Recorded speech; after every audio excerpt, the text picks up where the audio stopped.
Good morning, Bucknutters. Welcome to the Bucknuts Morning 5 here on Wednesday, February 14th, 2024.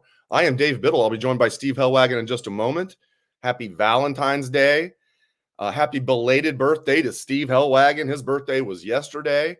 Happy birthday today to my youngest daughter, Chelsea. Yeah, a Valentine's birthday. Happy birthday to Steve and to my youngest daughter, and happy Valentine's Day to everybody. And I hope this show is something everybody is going to love today. Steve's going to join us in just a moment. Before we get to that, I'm going to let you know about one of our great sponsors that I know Patrick Murphy loves. He keeps telling me, I'm like, that's too much information, but that's neither here nor there. And a great deal you guys can get. Joy Mode. I think I speak for most men when I say we want to be at our best in the bedroom. The issue is that over-the-counter pills that help in that department contain unregulated chemicals, suggest unsafe doses, and include the risk of several other health problems. That's why we partnered with our friends over at Joy Mode. Whether you're looking to spice up your intimate moments or increase your confidence in the bedroom, Joy Mode makes all natural and science-backed supplements dedicated to helping men perform better across their core functions. Here are the game changers. All ingredients have been assessed in peer-reviewed journals. All ingredients have been studied and researched in humans. I like that it's humans, not aliens. Research in humans. I don't know about you, but I'll never go back to prescription or over-the-counter drugs after trying Joy Mode. It's small enough to fit in your wallet and take with you on the go. It's the perfect travel companion. Go to usejoymode.com. Go to usejoymode.com/bucknuts and get 20% off with code Bucknuts at checkout. That's 20% off and free shipping with code Bucknuts at usejoymode. Use JOYMODE.com/Bucknuts. Great sex solved naturally. There you have it. So on today's show, we're going to talk all about Joy Mode. We're also going to talk about Ohio State's quarterbacks, like what we expect out of Will Howard as QB1, who's going to be his main backup, and who might transfer after spring. Then we're going to get to Chip Kelly, his impact. Then we're going to get to basketball coaching hot board. If you don't like Ohio State basketball, you don't care, we'll warn you. You can hop off. We're going to save that for last. As you can see, I'm not a fan of 16-game road losing streaks. I don't know who is. I'm a fan of Steve Helwagen, though. Happy belated birthday, sir. Yes. How do? Happy 39th yesterday to you. Yeah, and 39 plus X. Yeah. And my youngest daughter turns 14 today. Awesome. She's a Valentine's Day baby. So yeah.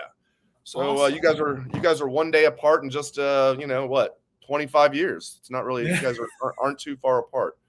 All right, a lot to get into. Let's start with expectations for Will Howard. I'm not even saying he might be the starting quarterback. He will be the starting quarterback. I'm not breaking news there. What are your personal expectations for Will Howard in his one and only year here in Columbus? Well, I mean, everybody thinks this is the guy that's going to bring the national championship to Ohio State. I mean, that would be the number one expectation. Forget everything else. To me, that's kind of like job one for him. And to put those expectations on somebody, that's a bit much. Yes, he did win a Big 12 championship. Yes, he defeated a TCU team that would go on and beat Michigan last year in the national semifinal game. So he's got some bona fides, no question about it. He's got some experience, and he's been there and he's done that. He's played at the highest level against some of the best teams, Oklahoma, Texas, etc. So you want to see, obviously, how he assimilates. And everything that Ryan Day said has been outstanding in regards to Will Howard, that he's come in and been a leader and been a guy that the guys are comfortable working with. And I think that's the first thing. And then here in a few weeks, I mean, we're inside probably 2.5 weeks to the start of spring football at Ohio State. And that's when the rubber starts to hit the road. And you go out there day after day after day, and you show that you're mastering the offense, and you show that you are a leader, and you show that you are a difference maker. And I think what he's going to bring to the table is a quarterback who has that willingness to run. If he can get you, 250 to 300 yards passing, if not more, and 40 or 50 yards rushing in every game that he plays, they're going to be a really hard team to beat. So, because that 40 or 50 yards is usually for the quarterback converting a number of first downs. I mean, as we saw at the Super Bowl with Mahomes, the times that he ran were very impactful, converting fourth downs, converting third downs. And to me, that's what we're going to see with Will Howard is those kind of impactful plays that they haven't had the last 4 years, really. I mean, Fields did it a little bit, but not to that degree. So that's what I'm excited to see out of Howard, the full package. And then from there, obviously, those other guys are going to fill in right in line behind him. And what a battle it's going to be. 4 hungry lions, fighting for whatever scraps are left, after Will Howard has taken his bite of the apple. Yeah, I'm excited about it. Again, I don't think he's going to come in here and set the world on fire and be a first-round pick. I wouldn't be surprised. Yeah, that's why I said I kept it 250, 300. I kept it copacetic. Yeah. I wasn't looking to plus you're going to run the football, Dave. No doubt. You got 2 studs at running back. You're going to run the football. That's exactly. I was just about to say, you got Judkins and Trey, and James Peoples. I know I'm high on him, even though he's a true freshman. We know true freshmen can play running back. That's one of the positions you can step right in there and play. They still have Dallin Hayden, and Will Howard himself's going to run. I'm pretty bullish on him, man. I think, and I wouldn't rule out Ryan Day turning him into like a late first-round pick, but I think he'll be like a solid second round, maybe third round at the worst. And I'll take that. Don't screw up my draft record, Dave. Don't screw up their. Well, maybe he will be a first rounder. I tell you what, meeting with him, and you touched on this, he's mature. He does have a little bit of a baby face. At first, I think people, before they saw the interview, they were like, wait a minute, is this guy, he looks like he's younger than McCord, And it's then you watch the interview and it's this guy's very mature. And I've gotten intel from people I trust inside the WAC and people that I know, parents of players are this guy's legit.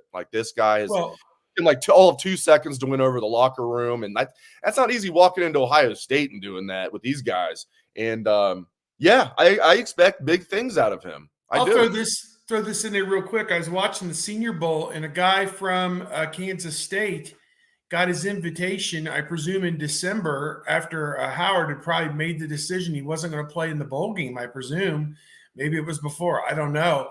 But they had video of this from the coach's office, and there's Will Howard right there with his teammate who got this invite to the Senior Bowl. And he thought, this kid, whoever it was, maybe been a tight end from Kansas State, thought this was the greatest thing that ever happened for him. And Will Howard was right there, supporting him in that moment. So to me, that meant a lot that he's built those bonds with his teammates, and it showed.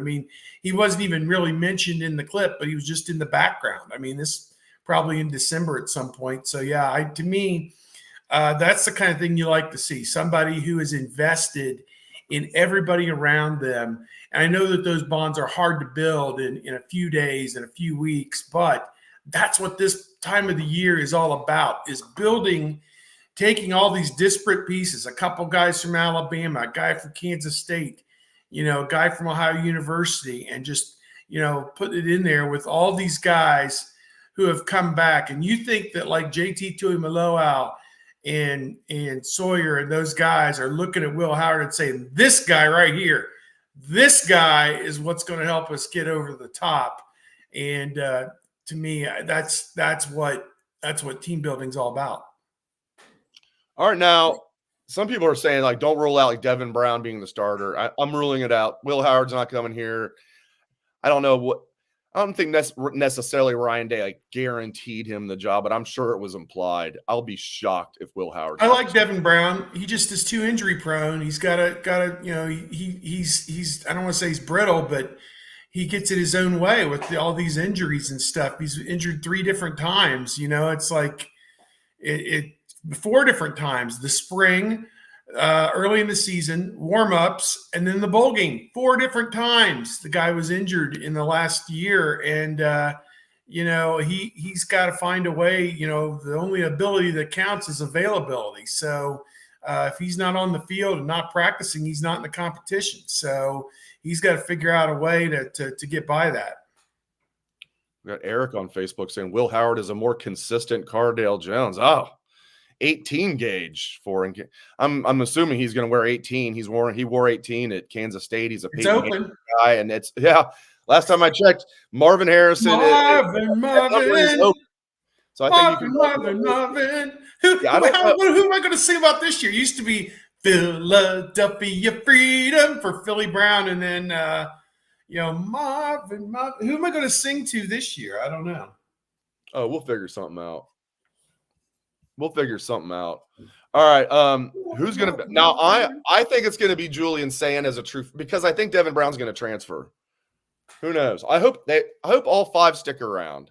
I think Will Howard's definitely sticking around, obviously, and he's going to be the starter. They have 5 scholarship quarterbacks that are going to be going through spring ball, 4 of which have never gone through spring ball at Ohio State. The only one who has is Devin Brown. I think probably Devin's going to transfer after spring, just a guess. And I'm hearing like Julian Sayin, the coaches definitely prefer him. So far, they haven't even practiced yet. So far, if you're talking Julian Sayin or Aaron Nolan, I'm hearing Julian Sayin is the one you need to be focused on. So I think Julian Sayin as a true freshman at least has a very good chance of being the number 2 quarterback. What do you think, Steve?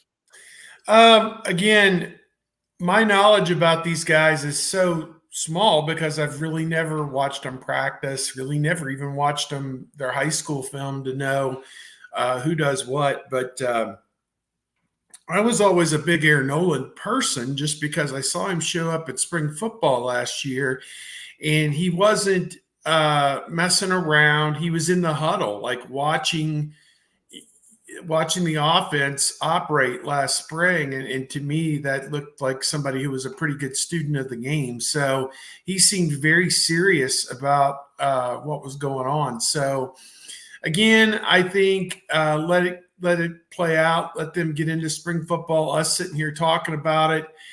To me, I really have no opinion on it because I have nothing to base it on. I'm not one of the 24/7 sports talent people who assess these people. I think those people weighed in that, they believe Julian Sayin is better than Aaron Nolan, but Aaron Nolan's still great. So good problem to have. Good problem to have, right? If he has to play, then so be it. Then doggone it, we got to play a high 4-star, doggone it, whatever. So I'm not really that concerned about it. And the best player will play. With Chip Kelly and Ryan Day and Brian Hartline running this thing and Justin Fry, I don't have any doubt that the best player is going to play at all these positions. I have no doubt about that. I'm with you. Do we get the feeling Ryan Day is screwing around at all this offseason? Because I don't. No, there's no mess around. There is zero screwing around from Ryan Day. Mess around. He is just eyes on the prize. Brings us to our next topic. I love this. And I had a source. We quoted a source in the boarding house. It was actually Monday. And I'm going to repeat it for everybody now. I'm going to paraphrase. Our source was like, this tells me a lot about Ryan Day and what a great leader he is. Because what does he like doing the most? Calling plays. He's given that up. And this also alleviates any concern, in the source's opinion, who I trust profusely, of Ryan Day leaving for the NFL to be an offensive coordinator in like a year or so. Because if he wanted to be an offensive coordinator in the NFL, there's no way you'd give up play calling duties. It just shows, according to my source, and I agree with this, how committed Ryan Day is to making this program as great as it can be. He's giving up what he loves the best. What he loves the most is play calling. He's giving that up. Now, giving it up is probably strong. He's going to be heavily involved. We know that. But bringing in Chip Kelly, get into all that, what it means for Ryan Day, taking a step back, being more of a CEO, giving up what he loves the most for the betterment of the program with so much on his plate. And what kind of impact do you think Chip Kelly's going to have here, Steve? I think potentially he could have a huge impact. And again, like we said with Will Howard, he's been brought here to help Ohio State win the national championship this season. And again, after some near misses the last 3 years or 4 years, whatever, from 19 on, really, 18 on, 17 on, 16 on, 15 on, 9 years of near misses. It's time that Ohio State gets to the national championship game and wins it. So to me, that's why these people are here. It was very telling to me. I mean, obviously, the Bill O'Brien thing dragged out for almost a week. Even through a weekend, it dragged out where Boston College, finally the white smoke came out of the basilica there at Boston College, and they were able to make the decision on Bill O'Brien over Al Washington, it seemed like. And it seemed that Chip Kelly wanted out of UCLA, as the people, Chris Hummer wrote a story about it, that there was no investment in the program to his liking from Martin Jarmond, and really not even a fault of Martin Jarmond. They just don't have the resources there and haven't shaken enough trees to have enough money. They're going to make a little bit more money their first few years in the Big Ten, but probably won't be fully vested until the 2030s probably. So, it's an untenable situation there at UCLA for Chip Kelly. And so he wanted out. He interviewed with the Seahawks for their coordinator job. And now within hours of Bill O'Brien leaving to go to Boston College, I mean, it was like a trickle. Like Pete DeMel says that he's told the team he's out. And then he's within 90 minutes, he's in at Ohio State. I mean, it wasn't to go to the Seahawks. It was coming to Ohio State. So to me, Chip Kelly sees this as a way to help his number one protege, Ryan Day, win the national championship. Chip Kelly would like to have one of them big gaudy rings on his hand too. He ain't got one either. So whether it's Super Bowl or national championship. So to me, this is the best of all worlds. Implicit trust that these guys have in one another, belief in one another.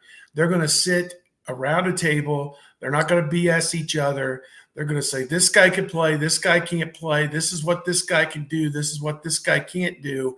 And they're going to tailor that offense to what their players can and can't do. And it's going to be a lot of fun, I think, watching this team move the ball from one end of the field to the other end of the field, get a stop, move the ball from one end of the field to the other end of the field. Then at the end of the quarter, switch ends, get a stop, move the ball from this end of the field to that end of the field. And it's just going to happen. Lather, rinse, repeat. It's going to be fun to watch them go from point A to point B all day long against teams. And, we'll see. I think that Chip Kelly bases a lot of what he likes to do on the run game. I think that you need to get it to 2nd and 4, 2nd and 3. A lot of the people who've coached at Ohio State over the years, when you're able to get it to 2nd and short, that's when the entirety of everything you can do is now there. And that's when you can really hit them, is with something big. Or if you're in that conservative mindset to run clock, you get the first down and you just keep the chains moving, whatever. But these guys together, I think it's an unbeatable tandem. And I want to see a team put a defense on the field that's going to stop this offense, because they've got everything short of a great offensive line that you need to put up huge numbers this season. And we'll see if they can't create a great offensive line going against this great defensive line that rocked them around the world last spring. If they can't build an offensive line out of this spring where they're going to get tested all 15 days, then I don't know if the people here will ever build one, because they're going to get tested. The cream's going to rise to the top. And I'm just throwing names out there. If Fryer's not good enough, then Tegra will be, or Montgomery will be, or whoever. They're going to find 5 guys in that huddle that can move this team down the field. Maybe a transfer after spring, or even before spring, with some of these windows being open. We shall see. But maybe like Josh Simmons last year, they'll get somebody after spring ball. Or like you said, it'll be Fryer staying at right tackle. Maybe they'll bump Fryer inside to right guard. Then you have, like you said, you got Luke Montgomery could take over at right tackle if you want to go in-house. Tegra could play tackle or guard. At the very worst, Tegra is going to be a very good depth piece. So, yeah, we'll see what happens. But, yeah, this we're talking offense on today's show. This roster is just loaded. Is it perfect? No, because we're mentioning it feels like they're one offensive lineman away, maybe one linebacker away from really being – but, like, I love the talent and the depth almost across the board on both sides of the ball. All right, let's get to this. Well, before we do that, Steve, you and I have a lot in common. Like, we're both Reds fans. Unfortunately, maybe it'll be fortunately this year. We like some of the finer things in life, like a nice steak. You and I love our steaks, and I love Omaha Steaks. Here's a great deal you guys can get. Our friends over at Omaha Steaks have another great 50% off deal for you guys. I personally love all of their steaks, ribeyes, porterhouses, filet wrapped in bacon. Plus, they've got a bunch of other great stuff like pork chops, burgers, tons of good side dishes like scallop potatoes, and much more. With Omaha Steaks, the possibilities are endless. Endless flavor, endless value, all at 50% off during the President's Day sale. And the only way to get this amazing deal is to head over to omahasteaks.com/bucknuts and shop the President's Day sale. Load up on all the delicious flavor you crave at half the price. And you can get 8 free burgers on select packages. But you're going to want to hurry because this deal ends soon. Every steak and every entree is flash frozen, vacuum sealed, and ready when you want to enjoy it.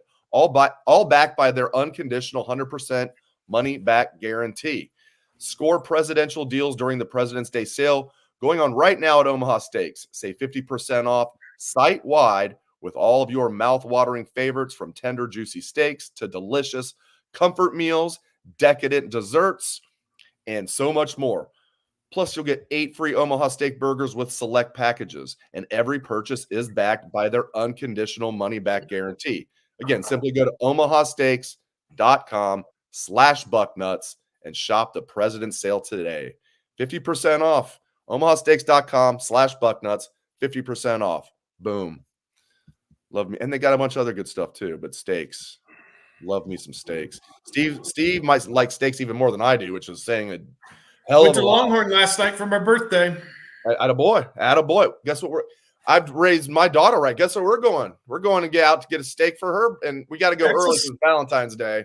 We're gonna be like the super seniors who go like super early, not just we might do like as soon as she gets home from school 4:30 dinner to beat the 4:30, 4 o'clock. Yeah. This is the bad part about her birthday being on Valentine's Day, is like going out to dinner is usually a Not mess. good. We're gonna go early. We're gonna go to a steakhouse because she likes steak. Boom. Bam. And then we're gonna get a bunch of Omaha steaks and just have them for the next month. Cookout. I grilled out the other day, Dave, when it was like 60. I actually got the canister, made sure I had the canister all ready to go. And we did shish kebabs, little steak, little chicken, the mushrooms, the peppers, the onions, the tomatoes, the mushrooms. Yeah, they sauteed it for a day. Oh, good Lord. I'm not mad that we skipped winter at all here in Columbus. And look, the extended forecast it's like it's spring right now, like early Columbus spring. weather. Tell you what, come for the Ohio State football, stay for the weather. Columbus, Ohio. All right. I always say, get me to my birthday, and it's all downhill from there, because the sun has to stay out longer and longer and longer and longer. Every day after my birthday, the sun stays out longer. And the heat just radiates. Oh yeah, it's staying light till about like 6:15 now. It was getting like dark at like 5 o'clock, right before Christmas. We had, and then now I tell you what, spring is pitchers and catchers have reported. Goodyear, Arizona. Here we go. All right. Now, it's been a fun show. Now we're going to be Debbie Downer and talk Ohio State basketball, but we're going to put a positive spin on it because they're going to hire a new coach, in my opinion, and he's going to take them to hopefully new heights. Certainly it'll be better than whatever Chris Holtmann's been doing. So let's get into our basketball coaching hot board. Ohio State now with their school record 16 straight road losing streak. 16 straight road losses. Unbelievable. And they haven't been that good at home either, my friends. So Holtmann's got to get going. Some names I have, we'll turn it over to Steve. And if you don't like Ohio State basketball, thanks for checking in. We gave you 24 minutes of football. So yeah. Now we're going to get into the hot board. Some guys I like Chris Beard. And it sounds like, the situation with his fiance at the time, now wife, she has recanted. She said she was exaggerating. Now, that still needs to be vetted. Could she just be saying that just to, protect her man? I don't know. But it's been vetted by others. Ohio State would need to vet that. If that gets vetted and everything checks out, I would love Chris Beard. Okay, he's definitely on my short list. I would like Lamont Paris. People are like, who's Lamont Paris? That's what I was asking maybe about like a week ago. So maybe a week and a half. Better read up. Lamont Paris, okay, 49 years old, native of Findlay, Ohio, played college basketball in the state of Ohio, current head coach at South Carolina, who is having a really good season. Lamont Paris checks a lot of boxes. I love it. I think that'd be a great hire. I also like the Kansas State coach, Jerome Tang. But yeah, those would be my three, pretty much in order. Chris Beard, or maybe not even in order. Chris Beard and Lamont Paris would be 1 and 2 in whatever order for me. And then, I'll throw Jerome Tang in there as well. Who you got, Steve? Give me your hot board, Mr. Wagon. You cover this basketball team closely, and you've been covering them for many, many moons. So who do you want to see take over for Holtmann? Okay. Well, first of all, I'm not the biggest proponent of doing the hot board while somebody still has the job. So I will proviso that, but I will also say that they better win a bunch of games here at the end of the season, or he's going to have a problem on his hands, I think. So we'll just leave it at that. People are like, oh, they're going to fire him or not. Look, I'm not Ted Carter or Ross Bjork, so I don't know. One name that you think about with Ross Bjork is obviously Buzz Williams, who's at Texas A&M. He was a hot coaching name about a decade ago, and he did have a deep tournament run or two. He really hasn't had that kind of success that you thought he might at Texas A&M. They did have a pretty good season last year. I think they were in the hunt for SEC regular season, or may have even won it last year. In a very good SEC, but and he's got a pretty good team this year. So I don't know what the relationship is with Ross Bjork and Buzz Williams. And Buzz is a Texas guy, and he's at home there at College Station. So I'm not sure if even he'd won it.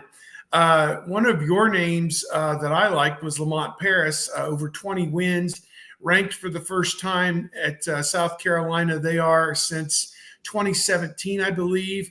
Plus, he would almost certainly bring back the Meach. And Meach has played great basketball, Meechie Johnson at South Carolina, and put him in the backcourt with Thornton and Gale, and just stir that as veterans now. Just see what comes out of that. And I think you got to kind of like that. So the potential of that. But he's certainly a guy. This was one that my buddy from Indiana brought up, was Mick Cronin from UCLA, the Red Devil. I'm not necessarily sold on that. I think kind of like Chip Kelly, he probably wants out of UCLA. Or just a good one, Steve. Damon Flint. Yeah, he turned Ohio State in 30 years ago. He turned Ohio State in for Damon Flint. Forget Mick Cronin. Well, it's the same thing with the Arkansas coach, Musselman. His dad was the coach at Minnesota for the Massacre. No way that he gets hired, although he's a hot coaching name. The guy at Alabama, Nate Oates, do you throw $1 billion at him to get him to leave Alabama to come up here? And of course, billion being facetious. Let's see. My buddy sent me some names, and I'll just peruse them. Wes Miller at Cincinnati has done a bang-up job. That's kind of interesting with some North Carolina ties. Sean Miller, he's used to working with the salary cap there at Xavier. So to me, he's an interesting name, although Xavier's having kind of after a great year last year, they're having kind of a 500 year this year. Here in general, Dave, let's just, as we tie this off, this is what I want. And if it's Holtmann or not, somebody in their 40s and 50s, no 60s, say no to Bruce Pearl. I don't want anybody with any kind of NCAA baggage. So, Miller, probably not. Nobody with off the court baggage. So to me, Beard, that's a no for me, dog, on Beard. I know he's a great basketball coach, and he wins games. He puts people in stands. I know all charges were dropped. Hell, I mean, who knows? That's why I don't know. I'm not privy to anything. I know technically all charges were dropped, and his wife recanted what she said and said she was exaggerating or lying. But I don't know. I hear you. That's a serious thing. Like, you put your hands on a woman. Like, I don't think anything of you at all. Like, you're a POS. I wish I could say it stronger, but here's the biggest. I hear what you're saying there. But if that got vetted, I really like Chris Beard as a coach. The absolute biggest thing is you need somebody who's going to operate with the new paradigm, which is salary cap basketball, NIL, finding the dollars to pay the transfers that you're going to need to plug the roster and to pay the incoming freshmen that you need and to pay the players who can play to stay on your roster. Three areas where you're going to have to pay people, and it's working out in football right now as we see at Ohio State. So now it needs to work out in the basketball realm. Somebody who is locked in, and believe me when I say this, agents that are representing players as well as the AAU people, somebody who is locked in with this tangent of people that produce talent. You lose 2 or 3 transfers or a one and done to the NBA, you replace them with 2 players who can play. You lose 1, you replace with 2. That's what has to happen with this roster. That's been Holtmann's biggest failing. As I said in my column last week, if you like basketball, go read that column. Illinois had 6 impact transfers the last 2 years. They're sitting atop the Big Ten, right below Purdue. Ohio State's had 1. They're in last place. Well, they're probably back in last place. No, they have 1 more win than Michigan. So they're in 13th place. Do the math, people. 6 is greater than 1. So there you go. It's amazing where this program is. Amazing in a horribly bad way. Sole possession of 13th place in the Big Ten. 7th year. Unbelievable. Of the program. There's no blame the predecessor. There's no blame whatever. There sure is no blame in the predecessor. Last time, my God, Chad Mata had this program way up here. Now Chris Holtmann has it like off the screen down low. Like when the kids would go like, oh, too short, like too crappy. I almost use a different word. Too crappy is where Holtmann has this program. It's an absolute disaster. And Gene Smith giving him the contract extension a year and a half ago for no freaking reason. Like it still bothers me. When you already signed him to an 8-year contract, he still had 3 years left on the deal you already gave him. There was no reason to give him a contract extension. Whatever. Apparently money grows on trees now at Ohio State, so giving him a $14 million buyout will be nothing. Bjork's used to giving out buyouts that are like close to $100 million. He's like, $14 million. Here you go. You got change. But great stuff from Steve Helwagen. Appreciate it, Steve. And appreciate all of you for tuning in. Really appreciate that. Hope everyone has a great rest of